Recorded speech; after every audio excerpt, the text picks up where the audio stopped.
Hello friends, welcome to सहज IAS. सहज IAS में आप सभी का स्वागत है।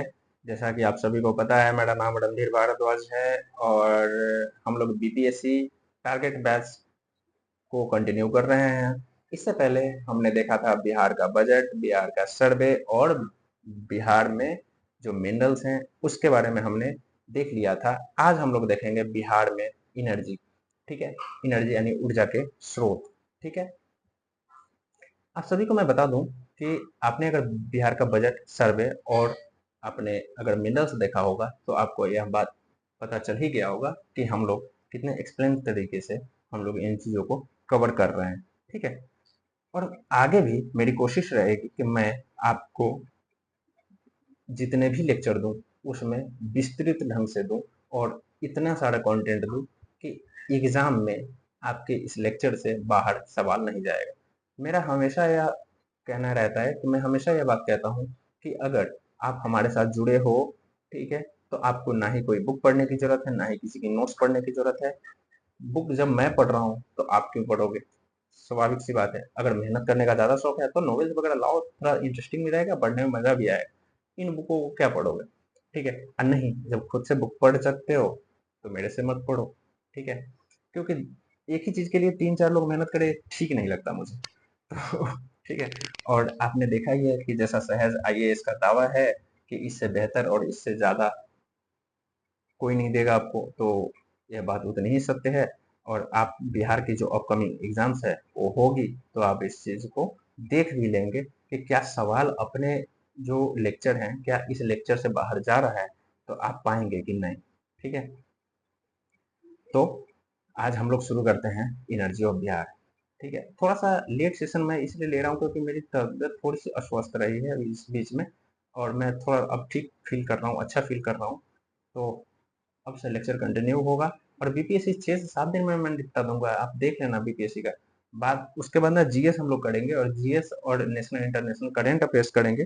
ठीक है, ताकि जो भी बीपीएससी के अलावा भी और भी जितने भी एग्जाम्स है लाइक यूपीएससी, आईएएस और यूपीपीसीएस वगैरह, या जितने भी अदर पीसीएस के एग्जाम है तो उन सब में आपके लिए बहुत ज़्यादा हेल्पफुल रहेगा। सो आप टेंशन नहीं लीजिएगा और हम लोग बहुत अच्छे तरीके से इसको कवर भी करने वाले हैं। ठीक है, तो टेंशन वेंशन नहीं लेने का। और सिलेबस कैसे खत्म होगा ये मेरे पे छोड़ दीजिए, और आप इसको कैसे याद करेंगे यह आप अपने पे छोड़ लीजिए। ठीक है, इससे पहले जो हमने मिनरल्स का लेक्चर लिया था ना, तो उसमें अगर आपको याद करने में कठिनाई आए तो आप एक चीज याद रखेंगे। आप क्या करना ना कि बिहार का ना पॉलिटिकल मैप क्या करना, प्रिंट आउट करके निकाल लेना। और पॉलिटिकल मैप ऐसा होना चाहिए जिसमें ना मैप में कलर वाइज नहीं होना चाहिए, ब्लैक एंड व्हाइट होना चाहिए। और उसमें ना सिर्फ डिस्ट्रिक्ट का नाम लिखा हो, और उसके साथ साथ आप क्या करेंगे कि जितने भी मिनरल्स मिनरल्स को इधर कोड कर देंगे। जैसे कि मान लो कि गोल्ड है तो गोल्ड के लिए ना स्टार बना देना, सपोज मान लो स्टार बना देना, किसी के लिए चांद बना देना। तो अपने हिसाब से कोड कर लो, और जिन जिन डिस्ट्रिक्ट में जिन जिन जिला में जो जो मिनरल्स पाए जाते हैं उन जिला में बस वो कोड कर देना। इससे आपको याद करने में आसानी रहेगी। मैं भी ऐसे ही याद करता हूँ तो इसलिए मैंने आपको बता दिया। ठीक है, और नहीं अगर आप ऐसे ही रट सकते हैं तो रट जाओ। अब रटना भी कोई ज्यादा मुश्किल है नहीं, क्योंकि आप लोग बिहार पीसीएस दे रहे हो तो रटने की आदत तो बनानी पड़ेगी आपको।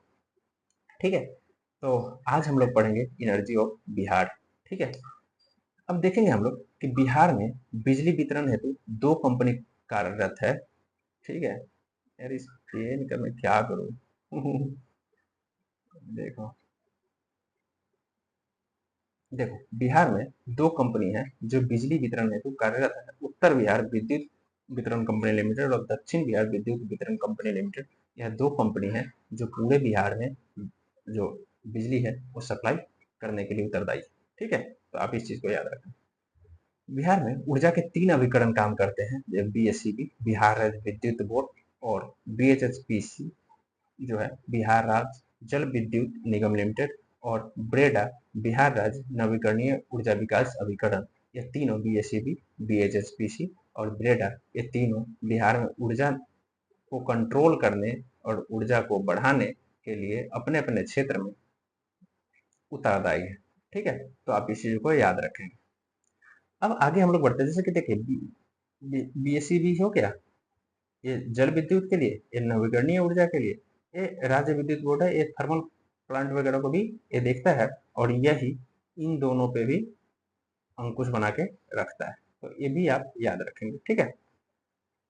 उसके बाद देखेंगे आप कि बिहार में एकमात्र परमाणु विद्युत संयंत्र है, एकमात्र परमाणु विद्युत संयंत्र है। बीपीएससी ने इसके बारे में पूछा भी है और हो सकता है बीपीएससी रिपीट भी करे, क्योंकि आप लोग को याद ही होगा कौन सा, तो वो कौन था, जो लास्ट ईयर क्वेश्चन रिपीट नहीं हुआ था, उससे पहले भी रिपीट हुआ था, लास्ट ईयर भी रिपीट हुआ था, जो कौन सा मियाँ के बारे में पूछे हुआ था, जो गांधी जी की जान बचाया था जिन्होंने। तो ऐसे तो क्वेश्चन बीपीएससी रिपीट करती है, तो आप ये याद रखेंगे, ठीक है। तो एकमात्र परमाणु विद्युत संयंत्र जो है रजौली नवादा में है, और उस मियाँ जी का नाम था बत्तख मियाँ, ठीक है। तो उनका नाम आप याद रखेंगे। तो बिहार में एकमात्र परमाणु विद्युत संयंत्र है, वो है रजौली नवादा में। उसके बाद बिहार में कुल 6 ताप विद्युत केंद्र है, कुल 6 ताप विद्युत केंद्र है, ये भी आप याद रखेंगे। तो एक परमाणु विद्युत संयंत्र, 6 ताप विद्युत केंद्र, और मतलब थर्मल थर्मल पावर प्लांट, और 13 जल विद्युत परियोजनाएं हैं, या जल 13 जो है ना जल विद्युत परियोजनाएं हैं, ठीक है। तो आप याद रखेंगे। तो 6 विद्युत जो ताप विद्युत थर्मल पावर प्लांट है, वो कहाँ कहाँ है। एक बाढ़ है, बाढ़ पटना में एक जगह है, तो बाढ़ पटना में ही होगा। बाढ़ कहाँ आया, पटना में है, ठीक है। बरौनी, आपको पता है कि इतना बड़ा इंडस्ट्रियल हब है बिहार का, तो बरौनी है बेगूसराय में। उसके बाद है कांटी, कांटी है मुजफ्फरपुर में, कांटी एक जगह है मुजफ्फरपुर का। उसके बाद है बक्सर, तो बक्सर के चौसा नामक जगह पे यह विद्युत संयंत्र है, ठीक है। उसके बाद है नवीनगर, नवीनगर है औरंगाबाद में, और उसके बाद है ककवाड़ा जो है बांका। तो ये 6 जगह का नाम आप याद रखेंगे जहाँ पे थर्मल पावर प्लांट बिहार में है, ठीक है। आपने देखा होगा कि बिहार में जितनी भी एनर्जी है, टोटल एनर्जी का लगभग 69% यानी 69% थर्मल पावर प्लांट से ही आता है, और 31% हम के आसपास की बात कर रहे हैं, ऐसा नहीं कि एक्यूरेट, 31% के आसपास हम रिन्यूएबल एनर्जी से प्राप्त करते हैं। आप देखेंगे कि बिहार में टोटल 13 जल विद्युत परियोजनाएं हैं, जिनसे कुल 54.3 मेगावाट की बिजली हमें प्राप्त हो पाती है। तो इस वजह से आप 69 और 31 जो है ना, इसमें से थोड़ा आगे पीछे कर लेना। वैसे 69 हमारा डेटा गया था, जैसे इकोनॉमी सर्वे हमारा कह रहा था कि हम 69% थर्मल पावर प्लांट से और 31% रिन्यूएबल एनर्जी से हम प्राप्त करते हैं। जो 31 को आपने देखा होगा कि हमारे बजट में कहा गया कि 2025-26 तक हमें इसको 31 को 35% तक लाने की कोशिश करना है।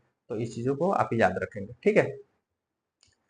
तो आपने देख लिया कि ये है ककवाड़ा है बांका में, नवीनगर औरंगाबाद, बक्सर चौसा, कांटी मुजफ्फरपुर, बरौनी बेगूसराय, और बाढ़ पटना, ठीक है। तो ये थर्मल पावर प्लांट्स है यहाँ पे, ठीक है। अब इसके बाद हम लोग देखेंगे ना कि ये देखिए आप, हाँ ये देखो 13 जल विद्युत परियोजनाएं हैं, एक परमाणु विद्युत संयंत्र, 6 थर्मल पावर प्लांट, और 13 जल विद्युत परियोजनाएं चल रही है यहाँ, ठीक है। जिसमें सबसे ज्यादा है ना कोसी जल विद्युत परियोजना, इसको आप तो याद ही रखेंगे, ये सुपौल में है।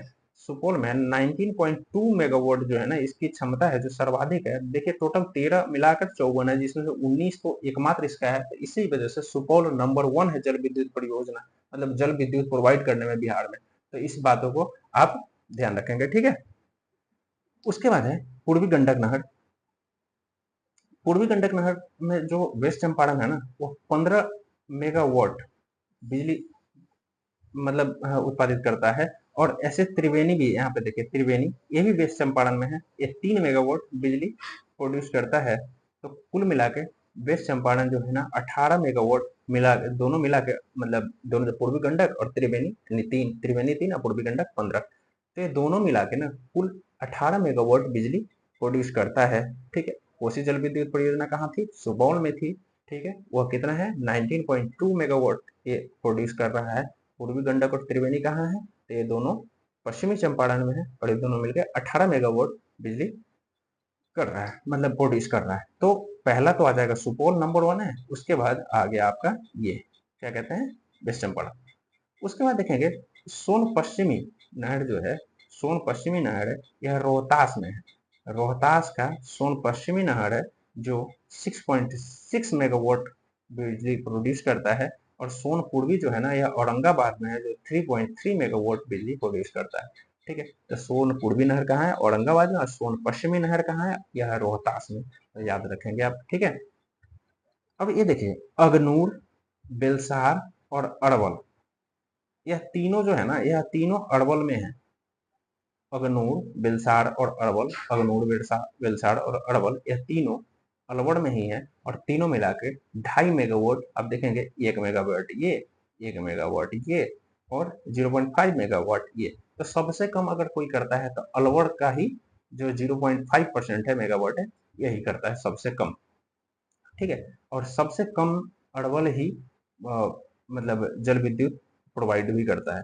तो सबसे ज्यादा कौन करता है? सुपौल करता है, फिर कौन करता है? वेस्ट चंपारण करता है, फिर कौन करता है? रोहतास करता है, रोहतास के बाद कौन करता है? औरंगाबाद, औरंगाबाद के बाद अलवर। तो ये पांचों को, छह को ना आप याद रखेंगे क्रम से कि सबसे ज्यादा जल विद्युत प्रोवाइड करने वाला कौन सा डिस्ट्रिक्ट है, ठीक है। उसके बाद हम लोग जैसे नेक्स्ट पेज में देखेंगे, एक मिनट रुक जाओ आप।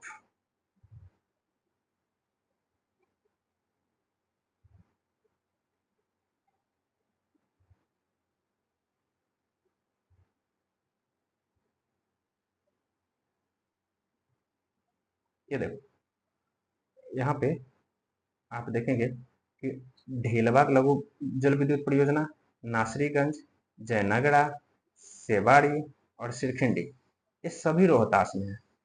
ये ये जितने भी है ना भाई, एक मिनट यार, ये जितने भी है ना, सभी रोहतास में है, ठीक है। और उसके बाद आपने क्या देखा था वहां पे? ये देखो, अब रोहतास में एक और क्या देखा था? ये यहाँ सोन पश्चिमी नहर, जो कितना था? 6.6 मेगावाट, ठीक है।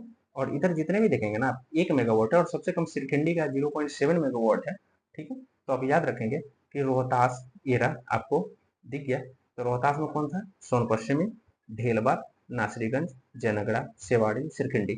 तो आप इसको याद कर लेंगे, सोन पश्चिमी, ढेलबाग, नासरीगंज, जयनगरा, सेवाड़ी और सिरखिंडी। इन सभी जगह पे जल विद्युत परियोजनाएं चल रही हैं। और इन सब से देख रहे हो आप, वहाँ पे सोन पश्चिम से कितना था? 6 मेगावाट था। उसके बाद एक मेगावाट, 0.7 मेगावाट कहाँ से? सिरखंडी से है, सबसे कम रोहतास में सिरखंडी है। अगर बात किया जाए कि सबसे कम बिजली जल विद्युत जो प्रोवाइड करने वाला डिस्ट्रिक्ट है, तो वह है अरवल। सबसे ज्यादा कौन है? तो सबसे ज्यादा भाई ये देख रहे हो, कोसी पे, कोसी नदी पर है सुपौल, जो 19.2 मेगावाट करता है। फिर उसके बाद पश्चिमी चंपारण है 18 मेगावाट के साथ। फिर उसके बाद है रोहतास, आप देखेंगे यहाँ पे रोहतास, जो 16 मेगावाट के साथ हमें, हमारे लिए बिजली प्रोवाइड करता है इतना। और उसके बाद है औरंगाबाद, ठीक है। और उसके बाद है हमारा अरवल, ठीक है। तो इन पांचों को आप याद रखेंगे। इस तरह आपका हो जाता है ये क्या, फिनिश। एक बार पेन से लिख कर देखता हूँ राइटिंग कितनी अच्छी है, रुक जाओ, मजे ले लेता हूँ ना आप लोग के साथ। इसके बाद